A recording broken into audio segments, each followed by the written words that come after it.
It is widely believed around the world that Franklin Roosevelt was a Keynesian economist, and further that the intention behind the Bretton Woods system was also Keynesian.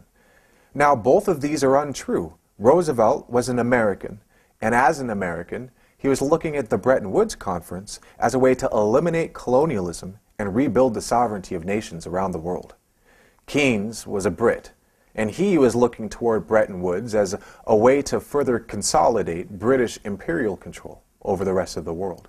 Their intentions were completely different. Now, John Maynard Keynes is a central banker, a monetarist, where human activity is subsidiary to the financial system. So what does this mean? This means that the purpose of your economic system is not to raise the standard of living of your nation or to increase the creativity and happiness of your society.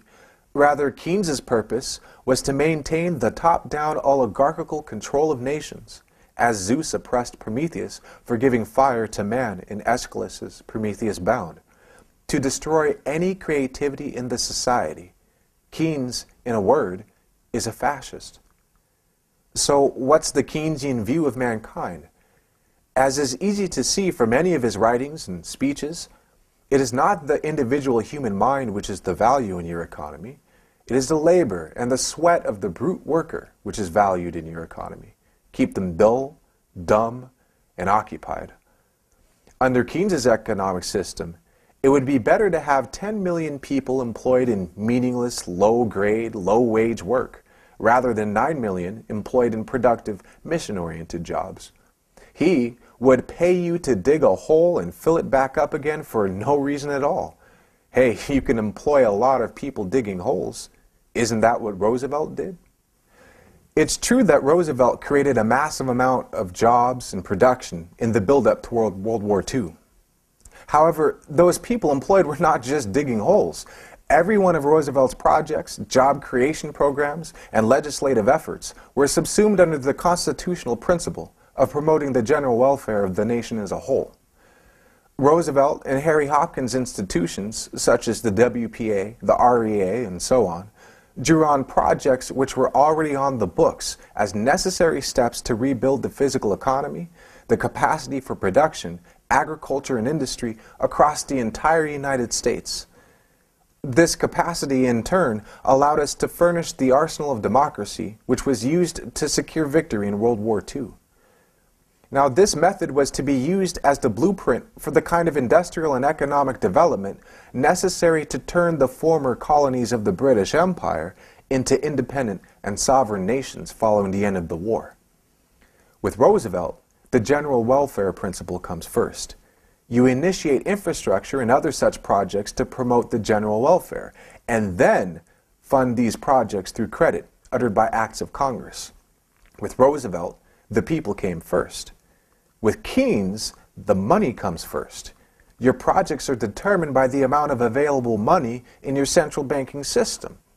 Therefore, the principle of the general welfare isn't even considered.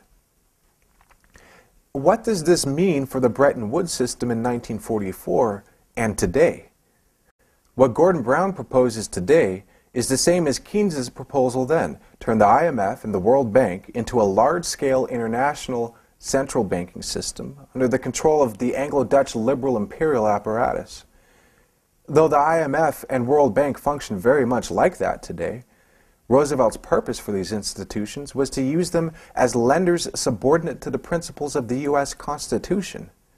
The World Bank was to utter the credit necessary in U.S. dollars for the funding of large-scale infrastructure projects, and the IMF was to be a vehicle of stability to regulate the fixed exchange rate system and to ensure that financial and currency warfare were not possible. With Roosevelt's death, his intention for the Bretton Woods system came under attack by Harry S. Truman. However, the cultural optimism and productive capacity created under Roosevelt would not be killed overnight. Therefore, the IMF and the World Bank were brought completely under British control, and more importantly, the population of the United States, upon whose principles world economic recovery were possible, was morally and culturally corrupted as well, a corruption which is carried through to this very day. If you compare the statements issued both by Roosevelt and Lord Keynes at the end of the Bretton Woods Conference, it becomes very clear that Roosevelt was not a Keynesian. Rather, he was fighting to promote the American system of economics and use it to destroy the Keynesian system, which is promoted to this day by the British Empire. That same fight against the British Empire is being led today by Lyndon LaRouche, and it is the fight that every single leader in every single nation all over the world must join in order for this civilization to survive. Those who would advocate a Keynesian policy at this time are upholding that same fascist oligarchical tradition which is plunging the entirety of civilization into a dark age. Keynes said it himself in his preface to the German edition of his General Theory of Employment, Interest, and Money.